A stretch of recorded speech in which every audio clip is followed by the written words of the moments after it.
Well, good morning and welcome to Tuesday Talk. It's Charlie. I get to fill in for our amazing Brenda. She will be back with us on June the 1st.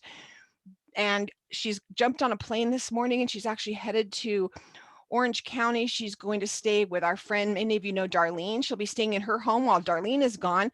So she gets 2 weeks alone. Don't be jealous because I am by herself, alone, to spend time on the beach. Darlene lives less than a mile from the beach. Just amazing. The beautiful views, beautiful location. So she's there and just praying that she has some divine encounters and refreshing and restoration. So she can come back in and jump into the stuff she works with all the time, but she's just such a well-deserved. Her children sent her on a vacation, and then what a great kids all watching Jeff for her. So we have blessings this morning. Miriam Stalsworth is back with us. I know she's been here with Brenda before, and her and I were chatting yesterday, and I said, hey, would you hop on with me? And she said, yes. Welcome. Thanks for hanging out with me, Miriam. Oh, I am glad to be here. Morning, ladies, you beautiful ladies. Look aren't they all beautiful? Yay. So beautiful. I was just going to say before I started recording is that my mother passed away when I was 29. And I remember the very first thing that I thought. So my fondest memory of my mother is she would be kneeling at the end of the bed praying. And that's like my number one. If I think of my mother, that's where I remember her, is at the end of the bed praying. And when I was very young, I would want her attention. So I would take cotton balls and stuff them in her toes. And while she was praying, and she'd wiggle her toes, and it was kind of like a game we were playing while she was praying. But as I was there, I could hear her calling our family's name out before the throne. I could hear her calling people's names. I heard her praying. And what a beautiful legacy that is, ladies, that having your children hear you praying, see you worship, turning worship music on and worship in front of them and modeling that out in front of them. Can I just say that's my best legacy? So fast forward, now I'm 53. Okay, I'm going to cry. And Miriam calls me every week. She calls me every week to check on me. And I know she's praying for me. And I remember when my mom died, the first thing I thought was, who's praying for me now? I knew that my mom was praying for me. And I know many of you pray for me, please. I know that. But Miriam, she'll say, okay, my daughter. And she'll say that. And I take that seriously. So I was joking when I said, I have my Miriam here. I was like, well, I have to look like my spiritual mother here now. I have to have like this hair, I had to get up and do the scrunching. So I had curly hair like you, Miriam. Yeah. So can I just say thank you? When you think little things you say don't matter, your calls matter to me when I see your name pop up. So thank you for that. Thank you for, I know that you and Charles are covering Randy and I in prayer. Yes. So thank you. Oh, it is a blessing to do that. And you are a blessing to us. Yes. So proud of you. Oh, thank you. See, it's going to keep going. It's going to be a love fest here, everyone. Sorry. Glad you get to be here. I was so blessed, Miriam. I got to, and I brag on your congregation all the time. Randy and I were able to visit your congregation this past month, and what a blessing. It literally blew us away. So unexpected. It was just like, oh, stop off little trip. And it ended up it was the pinnacle, I think. I mean, other than getting to touch you, those that are watching, and Misty, I think you're on here, getting to touch some of you in person, it truly was just walking in. It was so unexpected. You gave us this sweet little tour. She shows up, this little Jewish woman. She's, oh, come here, let me show you the tour. And gave us the tour. And then, like I've shared with you guys, the shofar blew, and my husband and I about fell on the floor. He was so amazing, like professional shofar blower. And then it started. It was just what you've built there. Can you tell us how you were kind of called to Bet Ami? Like, how did that start? Wow. Well, I think if many of you heard me before, I was born and raised in Chicago, and I didn't move to Oklahoma till I was about 28 years old. And my parents, we lived, after living in Chicago, we moved to Skokie, which was the second largest Holocaust survivors area. So you can imagine moving from there to Oklahoma. And I thought, oh boy, there's going to be cowboys and Indians. I mean, I didn't know what to expect, and so, but anyway, when I was living next door to a pastor that was from New York, and I was not a believer. Right before I left to go to Oklahoma, I remember on the streets they had this gentleman, and he was a Jews for Jesus man. And at that time in my household, my parents, we did all the cultural things, but they were not like I would love. Until later in life that didn't happen. I didn't grow up with parents reading the Bible or praying for me or whatever. And so it wasn't until I moved to Oklahoma that I started even reading the Bible on my own. And so, and next door was this gentleman and his family, and my husband Charles now was his best friend. And so we met, and all these people were telling me, come to this church, come to that church, and will you accept Jesus? And as I said before, as a Jewish person, I wasn't even able to really speak his name. My father I said, bet. when at Oh, Christmas time, you mouth the words. And of course, we came from a predominantly Jewish neighborhood. So I thought everybody knew all the words or whatever. And I got here and people are looking at me saying, do you have your own flag? Are you from, what country are you from? And I'm going, oh my gosh. But anyway, I became a believer reading on my own and found Yeshua as the Passover lamb. And Charles and I, as we were married, we had 6 children together, and we started doing Bible studies. And my husband always had a great love for more of the so-called Old Testament. And so his dad had left his congregation. And at that time we were attending a Baptist church. But we started asking a lot of questions, and my husband did, and that didn't go very well. And so, oh, okay. and so anyway, so we went and we started and we took over his dad's little congregation, and it was in a very poor area. But then we started on Friday night doing an outreach. So originally it was called Grace Community, and then Okay. we changed it to Beit Me, House of My People.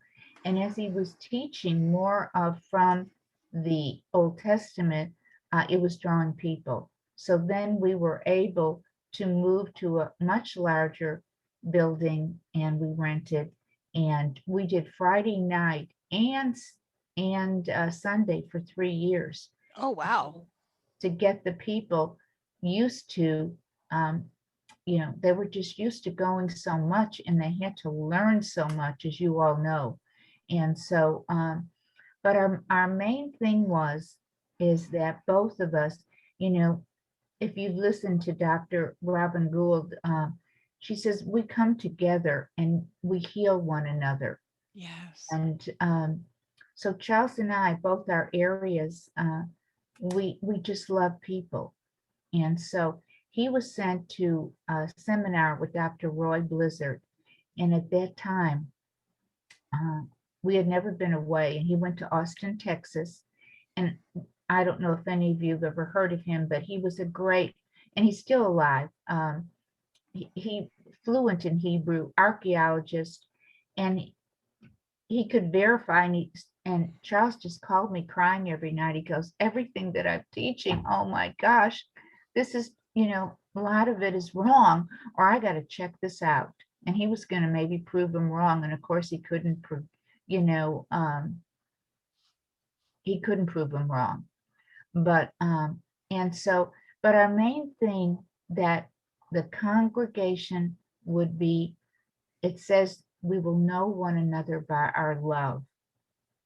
And you all know, ladies, if you are new to this, it is so different than your regular congregation, or many of you didn't grow up and you have filters, you have God or whatever your your ways in a box.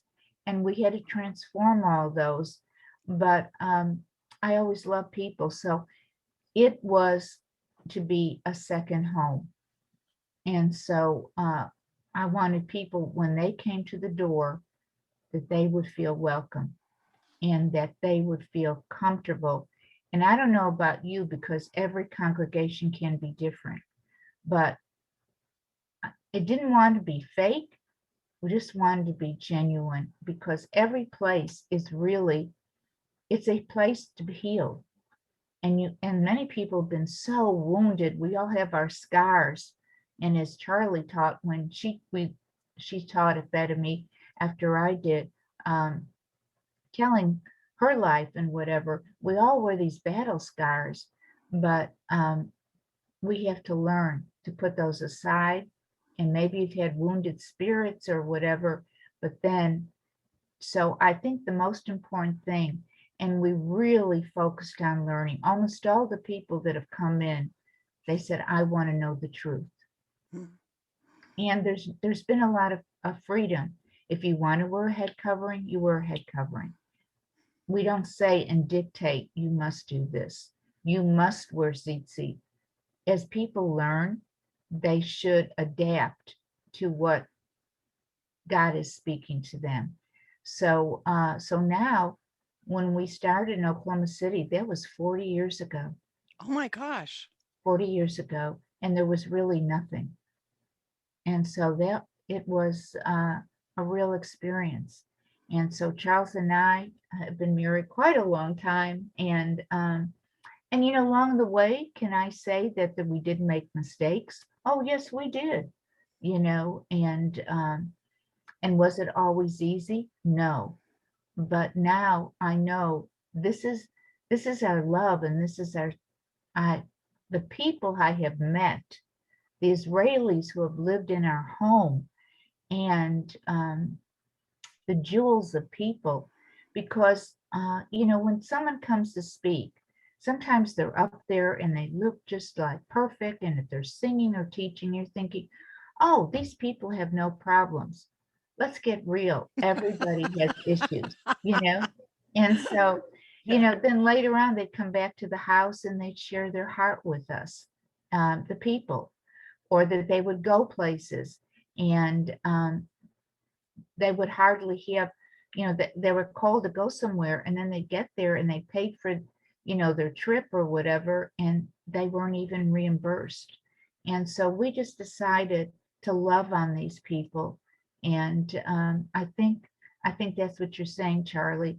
As much as we focus on doing what's Micah 6:8, that's Charles's favorite scripture. You know, what does God man required of you? Oh, you know, what does God require? To love justice, what mercy, and walk humbly with your God.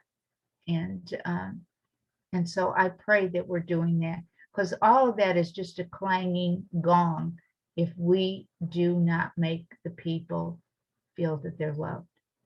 We were overwhelmed. I know my husband is not easily impressed, and anyone we've come in contact with since we left, he's been, I mean, Misty, I think he didn't, I mean, how many times did he talk about it? And probably in front of you too. Oh, it bet on me. Oh, it bet on me. Like you'd think he like started the movement or something. He was like, oh, bet on me, bet on me. Like kids, all he talked, he just loved it so much.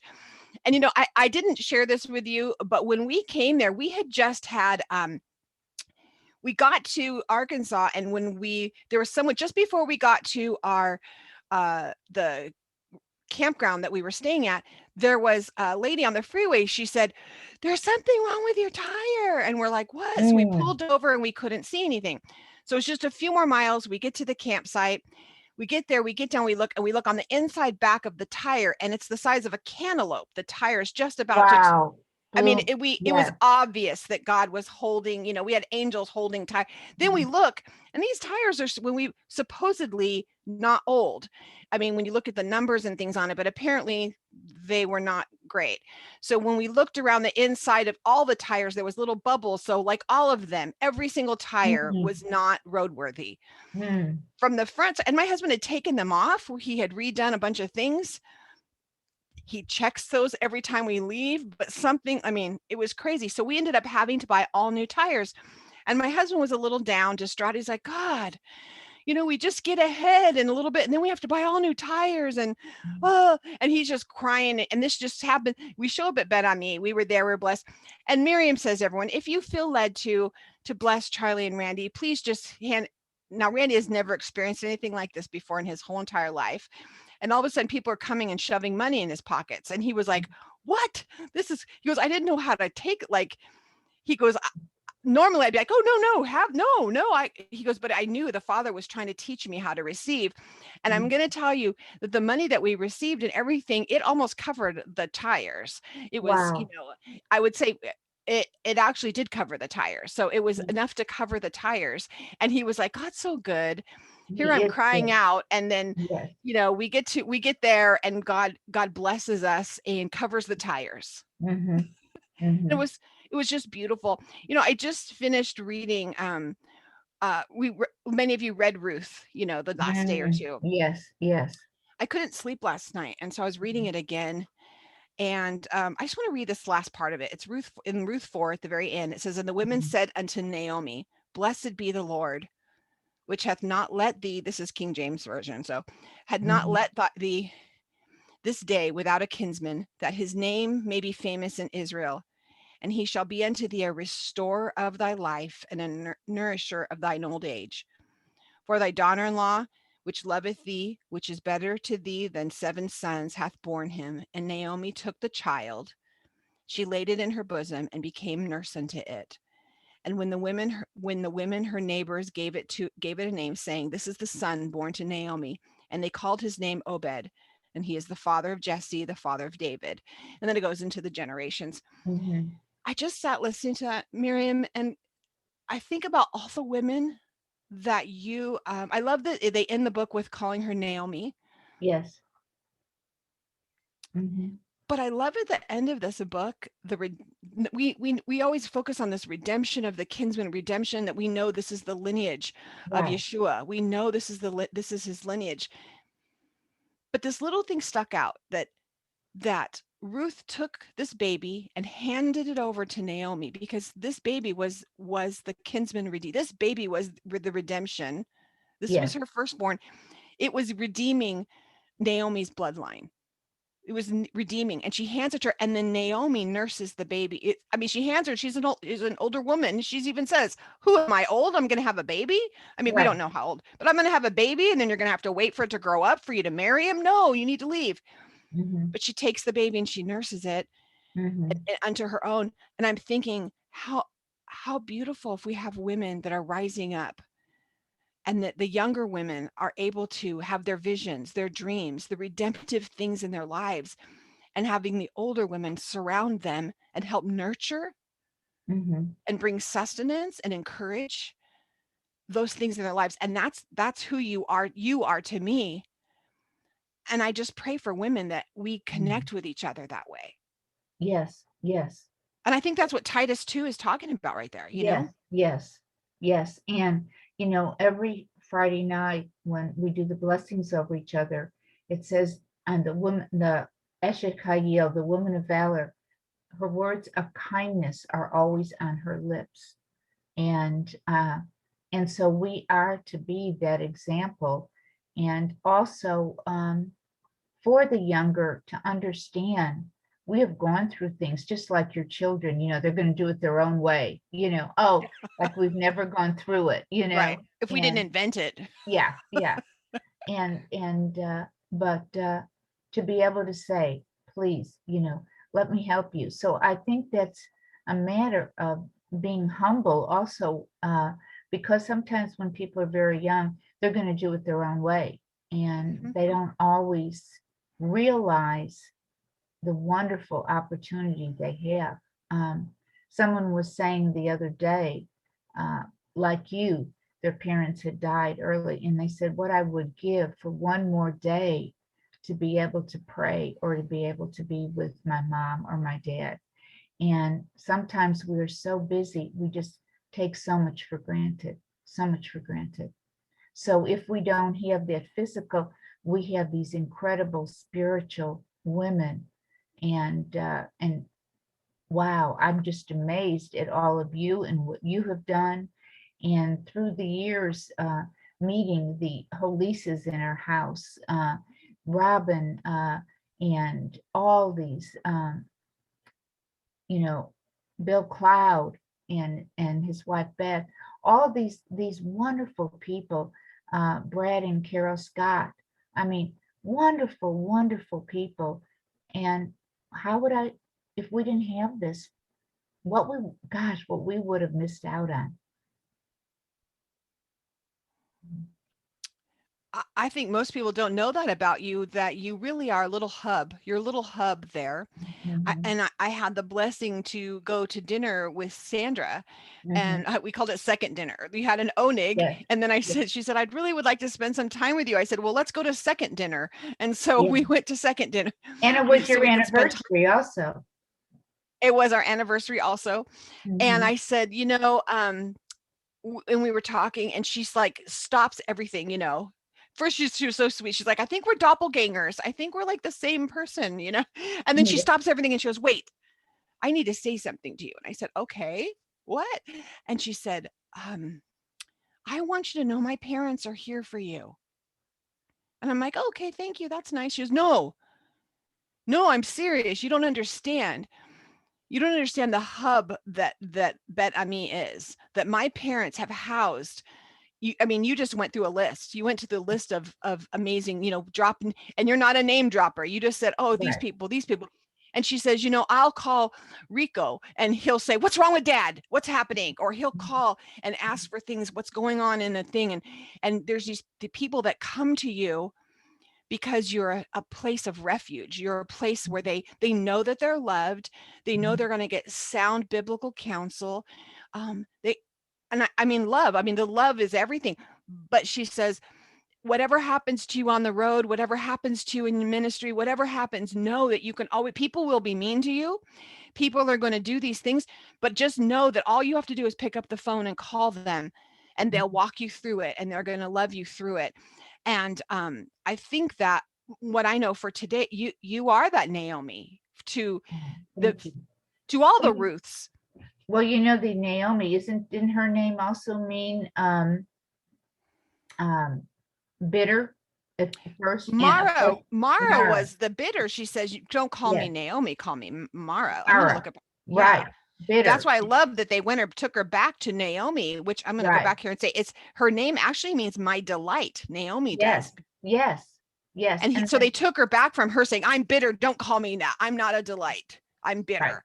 Right. And I mean, I It love that. changed What that. the redemption isn't, we read about so many different types of redemption, but I believe right now for women, he's calling Mhm. this redemption to our souls, where we've been bitter, where Right. we've been hurt. And that's what you said in your testimony of how Mhm. you started Bet on Me, but Mhm. bitter, where you've been hurt. But what you did is he's saying, I want to be restored. I want to restore that. I want to take you from Mara back Mhm. to Naomi, because when you were young, remember when you twirled and you danced and you giggled and you had that spark inside of you and hopes and dreams? He wants to restore that. And that's what he did for in the book of Ruth. We see him do this with Right. Naomi. Right. He And takes her from Naomi to having everything, right? Her husband, right. her sons, her everything Right. is going. And then we think, oh, all this tragedy, how could this happen? She calls her, I'm Mara, like we do. Oh, Mhm. I'll raise my hand. Mhm. And then what he did is he brought it back around and said, she comes back and she's referred to as Naomi. And I look, Right. what's the root is Noam. I'm looking it up here in Blue Letter Bible. Kindness, pleasantness, Right. delightfulness, beauty, Right. favor. Those are the names. Pleasantness. So Mhm. when they were calling her Naomi, they were saying, "Oh, pleasant one." Oh, Right. and she's like, "Don't call me that." Right. And we've met people like that, haven't we? Yes. Yeah. Well, And then how they're many people have come transformed. into Yeah. your bed on me? They've come in Yeah. there, and they've said, "Don't call me that." Right. And Right. you see past them. Mhm. What do you Mhm. speak to these women here? Because I know women that are listening now, or they're listening on the replay, and they're saying, "Don't call me Naomi. Don't call me pleasant. Don't call." Mhm. Do you see what's happening in my life? Do you Mhm. see what's happened to me? Don't call me those things. Mhm. Mhm. I know. I think that, and look at Miriam, my name. that also can mean bitterness, and or it can mean uh, uh, the opposite of that. And what she do, she took out her tambourine. So I think if we can, I think that the Almighty puts things in our life to bring us healing. And if we can learn to see those are all tests. What do we say? Without a test, there's no testimony. Plus, having other women around you to surround you, just like the pillars in the tabernacle, holding one another up, and their hands, and they're on each side, you know. And I think we have certain groups that we have texts with that we're on. And when one is really hurting, I just rejoice at the wisdom of what some of these women come up with. And all of these women, they have gone through, none of them have led a Cinderella life. They've either gone through divorce. Some of them have, one was, a heroin addict. I mean, years and years ago. One was, some were molested, and some have had children out of wedlock. They have had terrible, terrible marriages. And but then by what they went through, and we look at them now, wow, it's not the bitterness. And so I think the heart of the matter is, how are you going to respond? How is your attitude? And sometimes we try to be these Wonder Women and Super Women, no, I can do it myself, or I'm not going to say anything. I think the word for today is vulnerable. Are you vulnerable? Because who was the most vulnerable? Our Messiah. He was very vulnerable, and he was attacked all the time. And I think we get hurt the most many times from our closest ones, our family, and many of us have gone through that. Our families haven't been happy, or why are you doing this, or angry. And what do you become, a Jew? And I think we have learned how much anti-Semitism there is when they say, oh, what are you doing this Jewish stuff for? And that's so hurtful. Or that we have changed, or maybe you're celebrating Shabbat and everybody else in the family's going to the soccer game and birthday party, and you say, can we do it just a little bit later, or can we do it, another day? And or to go out of their way and say, okay, we don't do this, we eat anything, but we will honor you and don't eat this. I mean, we've all gone through that. And I think the hardest is through when either our children or family members, or even church members that we were friends with for so many years, and all of a sudden the attacks come.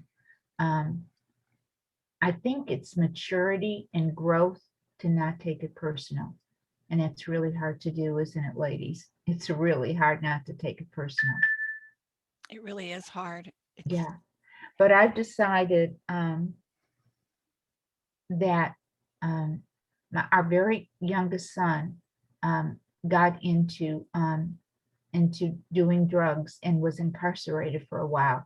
Nobody in our family had that happen to them. And here I was, where I used to go and minister to the prisons, and we did Passovers, whatever. Here I was going to see my youngest son. And I never gave up on him. He is absolutely a jewel now, an absolute jewel. And he was I always saw that in him. But the very day that I would go around his house for 3 years and pray, oh Lord, lift this from him. May he be delivered. Help me to help him, or whatever. And that one day I was there when they took him away in the van. And then the very next day was Shabbat, and Charles and I were at services. And I told the people, I told the people what happened. Now, I'm sure for all of us, we have had some kind of experience where we'd rather stay. I'm just going to stay home and I'm going to have this pity party. And, or I've got a bad headache, I don't feel good, or whatever. And you all know by the time you get there, whether it's you meet together or with some friends, it's all lifted. Mhm. And so that's why we need each other, and not to forsake the assembling of others, and especially as these times are drawing harder, how important community is, and know you're there for one another. But they knew, and you know what I associated with, it's like when you make a cake or you've made the challah in the couple first times and it looks like a flat tortilla, sometimes, and something didn't come right, and or whatever. And you think, wow, I made this. Well, I thought, my gosh, this is my son. Am I responsible for this? And you go through that, and then you have to drop that. You have to drop that. So that's what I encourage everybody to do, not build those walls. And it's so easy to do sometimes, but drop them and look at all the examples we have of women doing that and what the women have done. It is incredible. The rabbis say in the last days, women are going to rise up with great wisdom. And I think we're seeing that. I think we're seeing that. They always had, but can't you see? Look at all of you. Look what is happening. It's amazing. And you are the one. It says, wherever a wife is, that is the man's home. There was a story about a gentleman, and he had been a righteous man, and his wife died. And the driver said, where's your home? And he said, gosh, I've lost my home. And the man says, what? He says, my wife was my home. Mm. So in the Hebrew vernacular, your wife is your home. Or we've also read in the scriptures, Ishi, my man, my husband. And so for ones who aren't married, wow, what an opportunity to have the Messiah. And is it easy? I can't imagine. And there's a special place in my heart for the women out there that are by themselves. And after service, they have no one to go home to discuss or put their arms around him. And so that's why we have to be available to them too. Or what do they need? And right now, like you say with Brenda, Brenda needs our prayers. Brenda needs our help, because no longer that strong person of her husband is able to help her. Yeah, that's beautiful. You know, I love when you just said having the women all around you that are holding you up, your pillar, and we just holding your arms up, holding you stable like the Right, tabernacle, like the pillars of the tabernacle. right, No, Brenda brought to mention when we were going through talking in the parsha about, the tabernacle, and about how the rings that clasp things together was actually the same wording, the same Hebrew words as women, the way we hold things together. And isn't it a good plot of an enemy or of our flesh is to war against each other? And that's what's been the case in a lot of them. How many women do you know saying, oh, I don't have women friends, I don't get along with women? right. And I really believe that that's because of a wound. I mean, that has to be because of Exactly. wounding, because we're made to be clasped hands together. We're Yes. made to hold each other's arms up, hold our families up. um, is it always easy? No, it's not always easy, but we're Mm-mm. made to hold hands and say, I'm not letting go. I was Right, watching something the other day, and the girl was telling her mom, leave me alone. I don't Get out of my room. I mm, don't want to talk to you. And the mom says, well, it's too bad. You didn't get the mom who leaves you alone. You get the mom who stays and deals with it. right, That's not the mom you got. So right. sorry. And I'm thinking, many of you, I mean, we talk about this a lot, but I mean, that's how, I mean, I feel that way about you guys. It's like, you're all worth the fight. You're worth me. You didn't get that friend now. Sorry, girls, you didn't get that friend. I'm not that Naomi. I'm not the leaving one. I'm the, we have Ruth. She says, I'm not leaving. That Mhm. your people be my people, your God, my God. Where you go, I'll go. Where you die, I'll die. Right, right, That's the example. And it's like, we need to clasp arms and we need to say, hey, you right, know what? It's worth the art. It's worth us having a conversation and say, okay, you hurt my feelings. Okay, this doesn't matter. And that happens. And you know what? We're stronger for it. We clasp right, arms. Does it feel good? No, because the world doesn't teach us to do that. The world teaches us right, to be like, meh, I'm better off by right. myself. And you know what? Many times when we say something, we don't know how the person's receiving it from their life, how they might receive it, and if they have been offended. But we're not mind readers, and so Right. we have got to be able to say, can I talk to you about this? Because letting it go and letting it fester, or having like these things in our head, somebody said it's collecting rent in there. How long do you think you have that Oh, collecting rent up in there in your mind? And you have to let it go. We have all guilty, and that's why we have the Messiah. He died for us. We are going to make mistakes, and we have to forgive. But I think you're right, because I have met people, they say, oh, I don't want to go to the women's thing. I just don't do good. I do better with men. I really don't like all that women chit chat. And I really believe um, that's from a wounded spirit. mhm. And there's a lady that just started teaching our preteens and our teens, and she asked me to get this book. It's called The Wounded Spirit by Frank Peretti, and it's a small book. I got it on Amazon, and so she said she wasn't ready for it yet. And so it was short. So, I read, Charles and I, we read to each other, and we put on in our bed, like you said, was it you said, Charlie, you have pillow talk with your husband? Yeah, and we do that in the morning too. We take turns reading in the morning. Yes, We're reading like the End of Now Life right now, and we'll just read a little section, so we take turns. right. And so I started reading this, and I don't know, he is a very, very good writer. But I would suggest, especially if you have young children or teenagers or anybody, children are cruel, and people are cruel. You could have a mark on your face. You could have, your ears are larger, your nose is larger. You might not like certain things, and kids will just go after you.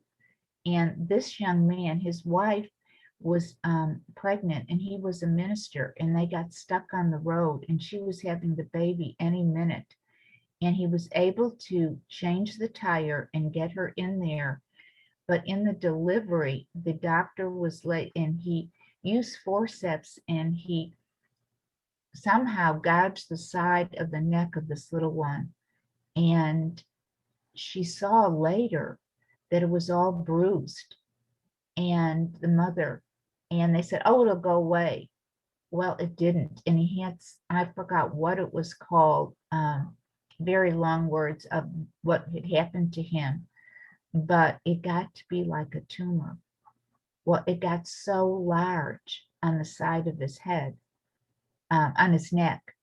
And then he had to have surgery because his tongue was sticking out way past his mouth, and it was oozing black infection. I mean, ladies, when I was reading this, I couldn't believe it. And so they had to do surgery to cut part of his tongue. And then it was those days they had to go to school. They didn't, and they made him. And in gym class and whatever, this boy was harassed and beaten and unbelievable. And so he had this terrible wounded speaker, a spirit. And finally, someone in the school system reached out to him, and it changed his life. But the bullying can happen with anybody. And sometimes people are bullied just because of their beliefs. And it doesn't go past a boss. It doesn't go past a husband or what. It doesn't go past a pastor or a leader. And but I would recommend this book, and the way he went through it It was remarkable, remarkable. And words that were just spoken to us, or nicknames that were ugly, that have remained, and how to forgive and how to. And now he says, wow, I'm this successful author.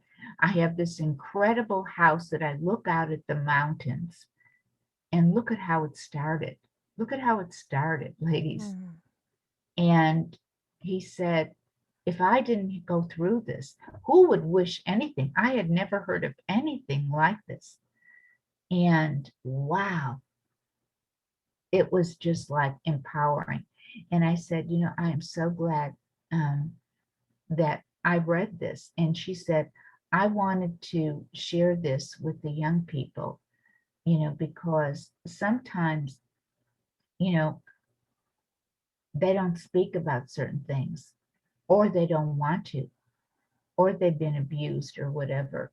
And so The Wounded Spirit, and he has other books by Frank Peretti.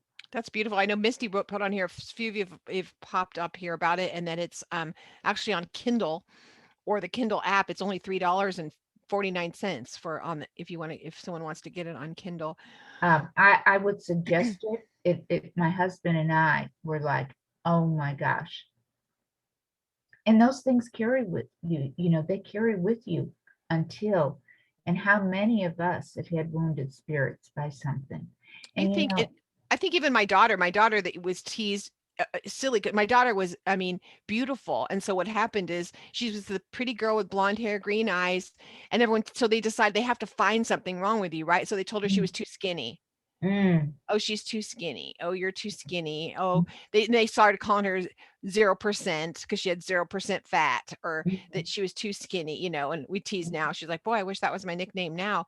But right, those things stick with you. And I know we've talked before, even in our communities, we have bullying, like you're not modest enough. You're not right, our family walks Torah out better than your family walks Torah out. exactly, right, And we have those things happening that we have to be sure that we are raising our children like that. We've talked about a lot of things, but please, there again with The Wounded Spirit by Frank Peretti. We talked about that book. I really love that you said that the rabbis talk about in the last days that the women are going to rise up with great wisdom. I believe that he's calling the Ishas to arise. I do believe yes, that. I believe he's calling them to stand up and arise. And um, I thought about just in we define, wrapping things up, but with Ruth and Naomi, we have two women working in conjunction. We have a woman who is the older woman, and we have a younger woman, a yes, woman whose life is before her, but she is a widow and she has seen tragedy, and she's come, she was a Moabite, so she's coming from pagan worship. She's coming from yes, other things, so she's not right, coming from what you would think would be you. So for those of you who think God could never use me to minister to someone like Miriam. mhm, God would, meaning you, or to Kathy, or to someone, Misty. God could never use me to minister to someone like that because I'm young, because I mhm, come from a bad place. There's mhm. no way I could help minister. But God used Ruth as a womb to bring redemption, not just to Naomi, but to the world. To the Right? world. Look at the Messiah came through Right. that lineage. How Right. important is genealogy? Yes. Yes. So just want to encourage you. It doesn't matter where you're from. It doesn't matter what you think you've done, what's happened to you, where you've been broken, what Mhm. death that's occurred in your life, whether it's your visions, your dreams. You know that Ruth, she didn't have a baby. It said for 10 years. She stayed with them for 10 years. So she did not give birth for 10 years. So her Yes, womb was closed. And then right. it opened, and she had Obed. But I want to encourage you that if you're young, it is whatever you've been through. Don't Yes, think that you can't minister to the older women, because you can. You're the yes, one who brings fresh life, and you remind us of the redemption. You can bring life into our lives. You yes, can spark that hope, spark the excitement. He can use you to bring redemption to dead situations, to bitter situations. You can bring the joy back into the situations. And the other is true for the woman who says, I'm tired, I'm bitter, I've been hurt, I'm mad. Um, right. it's not too late. He's Mhm. saying, no, that's not your name. Your name It's is never too pleasant. late. Your name is beautiful. Your name is pleasant. And it's not Mhm. too late for you to nurse a new dream, for a redemption to be given to you, for vision, for ministries, for things to be, for you to ignite your destiny can be reignited. And it doesn't matter how old you are, you still can nurse and nurture those things. Mhm. So what a beautiful hand-in-hand relationship these women present to us. Wow. Yes, yes, yes. How incredible. And I don't have my notes right here, but even Naomi's two sons, their names, how they died really early, and the names were just terrible, and so their lives, I mean, oh my gosh, when you would hear of them, it was just terrible. But wow, and if you feel like you want a new name, give yourself a new name. Give yourself a new name. I Um, did. yes, I yes, did at 40. I yes, did at 40. I gave myself a new name. I said, yes. I'm, And also, I went through some very hard times, and then someone said, "Wow, you have two M's in your name. Your name begins with an M, it ends with an M, and the M is also for not only Mayim, but also miracles." And mhm. they said, "You have a very," and I went, "Wow," because someone said, "Oh, well, you were probably raised," because I'm a real touchy. I'm always hugging everybody. I didn't do very good during the COVID and the mask time because I'm a smiler and a hugger, and I'll always ask you, "Do you mind?" But I wasn't raised in that. And a friend of mine said, "How did you do this?" And I said, "I don't know." I said it was just, I guess, when I came to the Messiah or whatever. But uh, so I encourage you, even if that's not something that you're used to just be there for others. And like Charli said, you don't know, you've attended funerals or somebody comes up there and it was the mailman. And it said, this person was always there with water for me or asking me if I needed something. And it said, wow, I didn't know my parent did this or he did this for somebody or whatever, this person. You don't know what the littlest thing or what you say years later are still resonating Yes. with people. Yes. Mhm. So be encouraged, ladies. It's been a Yes. pleasure. Thank you for hanging out with us, Miriam. Thanks for coming to Tuesday Talk. Oh, I love it. I love you, ladies. Anytime. May you be blessed. If we have already celebrated our Shavuot, but if you haven't, may it be glorious. Yes. And the barley, as we close, the barley was animal food.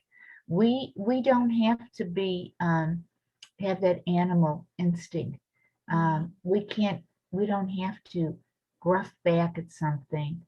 Um, Speak quietly.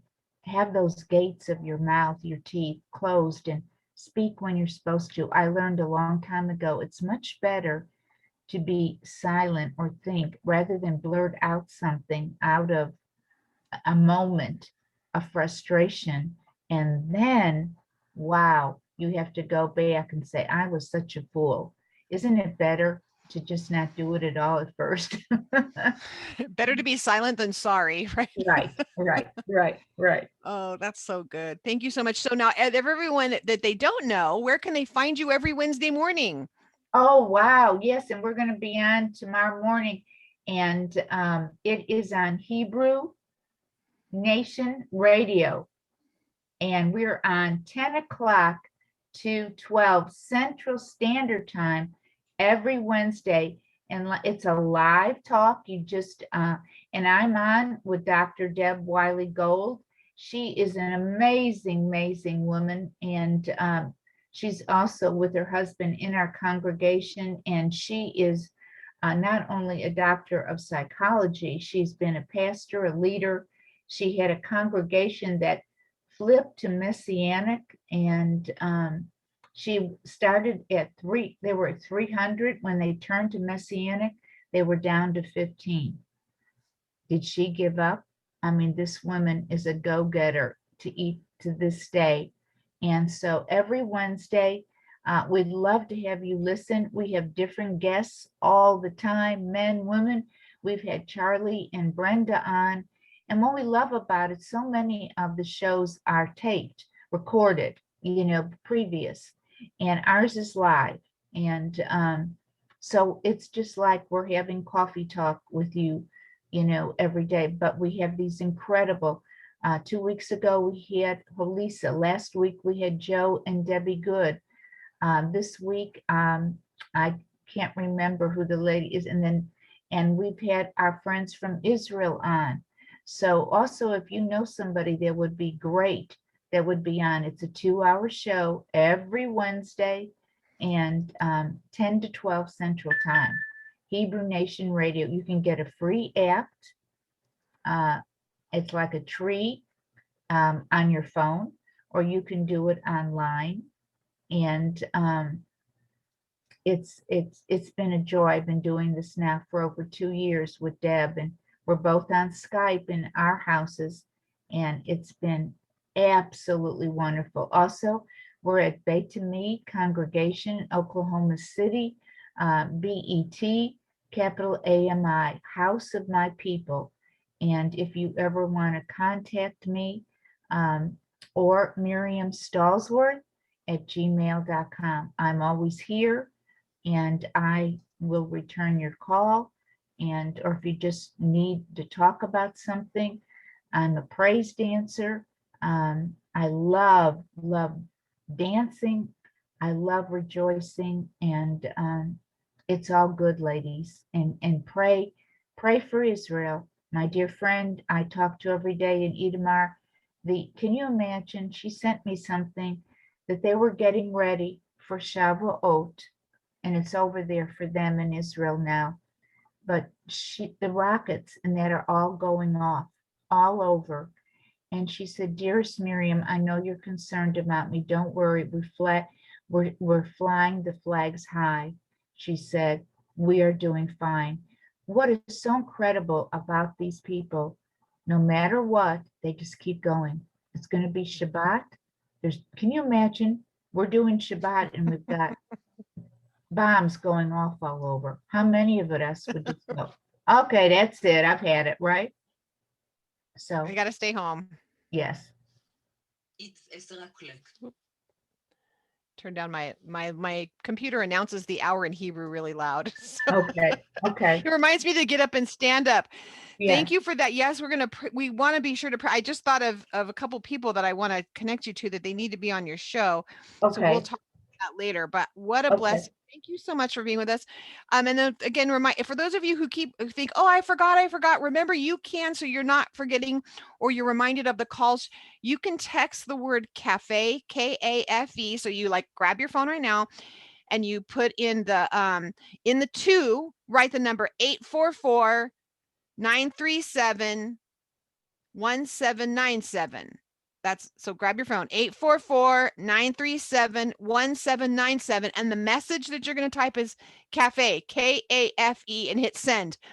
What happens is that then you'll get a text reminder on Tuesday mornings. It'll say call, and it'll give you the link. All you have to do is click it and it takes you straight to the thing. And same thing with any of the calls, you'll get a text reminder that it's happening. I love it. Lori says she loves getting the reminders for the calls. I do too. There's a lot happening and it's fun. I have the calendar up here in my office, but I love getting that text reminder. Oh, yeah, I forgot. Or no, I didn't forget, but yeah, it is. Oh, it's Tuesday already. Oh my gosh, I did forget. Yeah. So I love getting those reminders. And then for those of you, we just put out a journal for the book of Numbers, and the Deuteronomy will be coming in the next week. But if you want something that you can take notes and you have something this is my book. It has pretty soon on Amazon, you'll be able to see it'll have a preview. They said it takes a few days to be able to see that. They'll do a free look inside and you look through it. But there's a couple pages on writing the words you learn. Then all the portions are separated with the verses so that you know exactly what the verses are and the portion name for that portion, Parsha, and then notes, places for you to be able to take notes. So we put that together because a lot of people are like, I don't know about you, but I have notebooks everywhere. So I want to remind you that that's available. Also, my little Gracie wrote her book. Oh, so cute. I'm so proud of you. Oh, she's so fun. And it's going to be fun. That's actually for my granddaughters was for my granddaughter so that they would learn Torah. And so you'll be looking forward to, because I'm gonna do all the stories that I can think of, so that that's the legacy I want to leave my granddaughter. So they have all the stories, and they love Gracie, my dog. So that was the way to get them to get excited about the stories of Torah. So I hope you share those with your friends. I did change the misspelling of Adonai on the last page. I was teasing Halisa, and I said it was God's indigenous Native American name, Adonia, and accidentally spelt it wrong.